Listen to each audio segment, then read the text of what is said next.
And as the London Reelers will tell you, that I'm a kinder, gentler person now. I would imagine some of the London Reelers, many, fall into this category, doofus. I'm often asked, we're talking about rules and there are no rules. Well, I'm often asked what a doofus is and why I use doofus tests. And a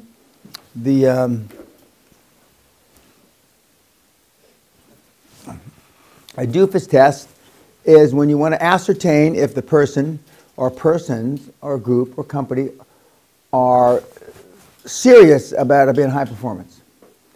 So you're going to ask me in about 5 seconds, well, tell me about what a fucking doofus does. Give me an example. So I'm going to give an example now. Okay, let's say, Matt, when's your birthday? I know, never mind. Jeff, when's your birthday? July 21st. Is that let's just pretend it's a Saturday, okay? And first meeting with Jeff, I'd say, I want to meet you on July 21st at 6 in the morning, okay? Now, this is a guy that drove 7-8 hours to see me, so, you know, this is a bad example. The first meeting he drove from in the middle of the United States to Toronto, Canada, so this is a bad example for him. But and then, or I'd say, George, Boston, when's the worst traffic in Boston? Oh, 5-ish. 5-ish? Yeah. Friday? Good day? Oh, yeah. Okay. George, I want you to meet me at 5:45 and such, so I know he's got to drive all the way across town hitting traffic. Now, the best is when you can make him hit traffic both fucking ways. But that's kind of tough sometimes, okay?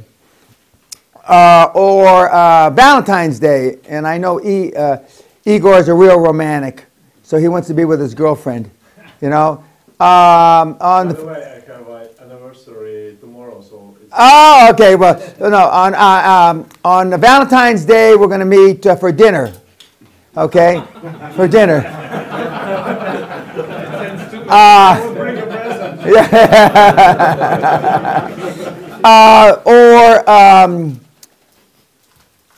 But you want to now. Michael Milken in the old days. Michael Milken was the guy that invented junk bonds. In the old days, legend has it, and is that the first meeting with Michael was either 2 in the morning, that's a.m., or 4:15 a.m., and because he only needed 2 hours sleep, and if you want, and when he was he was king of Wall Street. When he was at the peak of his career, if you wanted to get your deal funded, I mean, if he said at 2 a.m., you fucking were there. Or at 4:15 a.m. Now, and if you didn't show up or you couldn't make it, then obviously you weren't serious. Well, I've instituted the doofus test for many, many, many years. And now some people, you know, that fly to see me in Los Angeles. I got a guy coming to Memphis to meet me in Memphis from, what's the capital of Maine? The conflict. No. It's not Bangor, is it? No. But anyway, up in Maine, a long way to Memphis. When I'm visiting my daughter in Memphis. But that's a doofus test. And you eliminate a lot of people because they're not serious. They're not serious. And I'm not the only guy. You know, in the movie Wall Street from 1987, when Mike Douglas is being called by the young stockbroker, he called him 100 times, and he finally accepted his 100th call to him. Years ago, Bruce Whipple was calling, I think, Kraft Foods or somebody, and the CFO of Kraft Foods took his 100th call. Now, do you think it's a coincidence that he took his 100th call? No. He was keeping track. How bad does this guy want to, you know, see me? And most people don't. I mean, most people don't make 10 calls. Most people, you know, and now you can, to tweet somebody, you got to have their tweet address, right? Twitter account. Twitter account, yeah. So, okay. But to text somebody, you got to have their phone number, right? Okay, well that doesn't, okay. Well, I mean, but now with being able to hide behind the computer, And you wonder why when you send out emails, most of them don't get answered because of spam, junk, etc. And but phone calls, and we're going to show you how to get through the gatekeepers, how to show you to get through the first secretary, the second secretary, the third secretary. But who gave me the candy gift? Okay. That shit works with secretaries. It's old-fashioned. It's corny. It shouldn't fucking work in the 21st century, but it fucking works. You give her, flowers or a box of chocolates or whatever and say, can you really make sure that Mr. Jones sees this? Can you put, and you bring a hard copy. Can you put it on his desk? Please. And it works. It shouldn't work, but it still works. It still works. Now, one of the great mentees I have, Heiko Foss, who's a Bavarian guy. He lives outside Germany now, but he was a master at getting through secretaries and master at getting through the gatekeepers, because that'll be part of the challenge for some of you, getting past the gatekeepers to get in front of somebody that you want to present your idea or you want to ask to be on your dream team. And that's their doofus test. So doofus tests have been around a long time. Now, some of you have seen this before. And for those of you on, I don't know if you can zoom in on this cat. There's a law firm, and I believe it's North Hills. Is that North Carolina or South Carolina? North Hills. No, I know, but anyway, there's a law firm called Doofus and Associates. And I called information a few weeks ago, a couple months ago, just to find, and they're still around. And the partners, there's, let's see, David Doofus, and he's the guy in the middle. He's managing partner, Davis Doofus. And they're somewhere in the Carolinas, if I remember correctly. But they must not have heard about the Doofus test. And I'm not saying anything that they're a good law firm or a bad law firm. In no way, shape, manner, form is this a recommendation to use them as a law firm. I think they're a personal injury firm, if I remember correctly. But these kinds of tests, to test your mettle, to test your resolve, different people, Charlie Munger has his own, Bill Gates used to have his own, I don't know if he still does now. All the big guys, they want to see just how dedicated, how persevering. Raleigh, North Carolina. North Carolina. Yeah. Okay. Would you call him? Did you make an appointment? I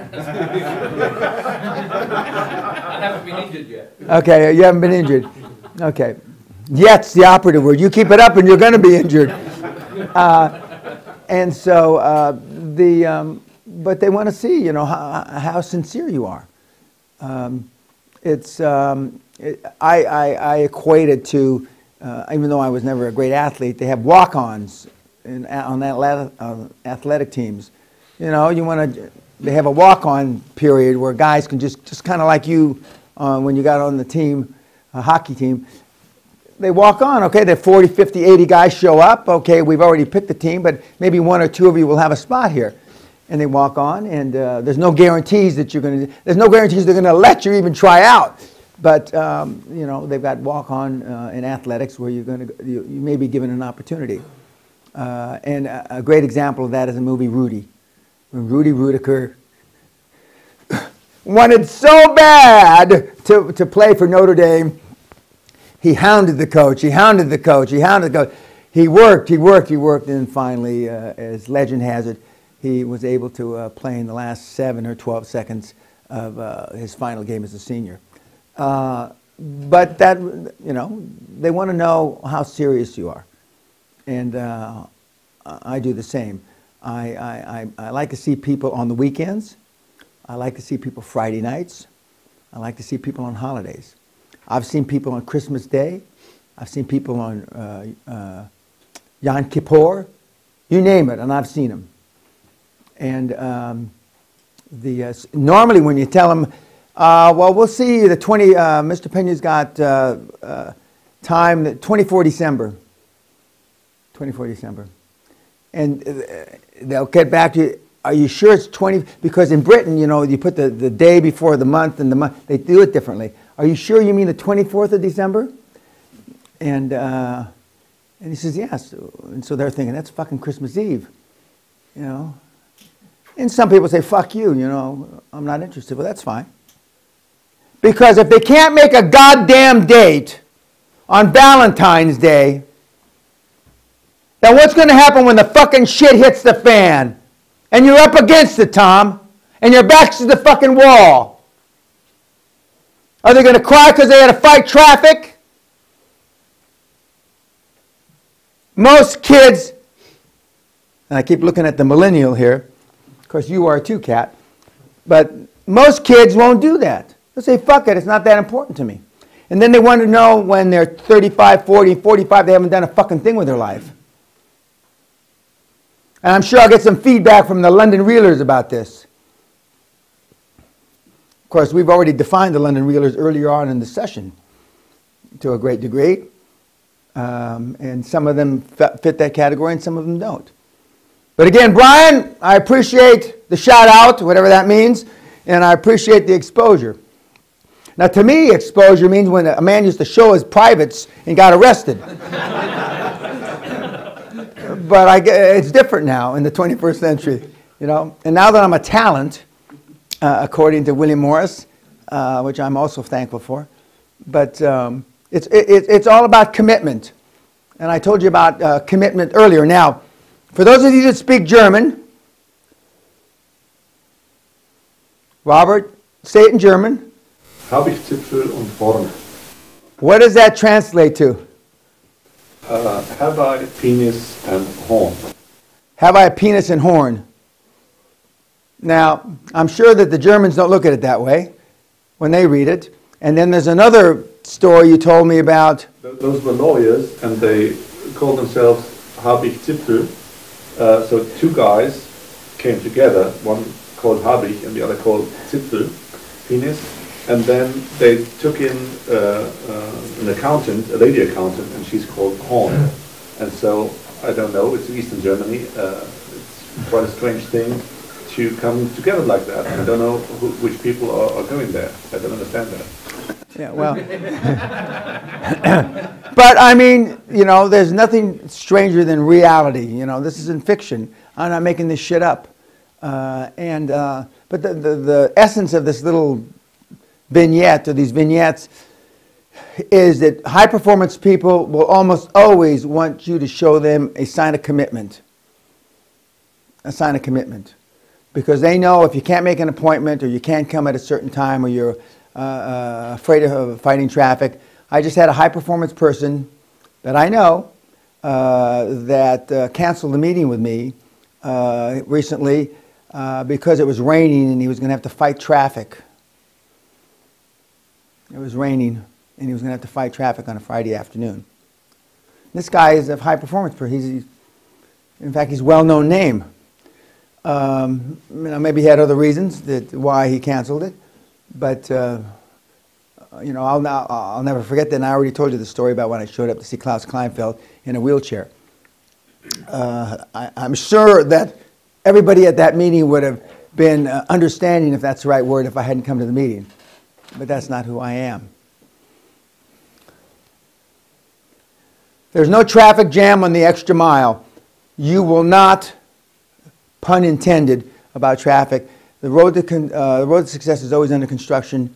And believe me, if you start telling people that you want to see them at 5 o'clock, but conversely, when they say they want to see you at 5 o'clock on a Friday afternoon, understand why. Understand why. They're testing you. They're testing your resolve. And speaking of resolve, goodbye, London Reelers, and goodbye, YouTubers. Thank you.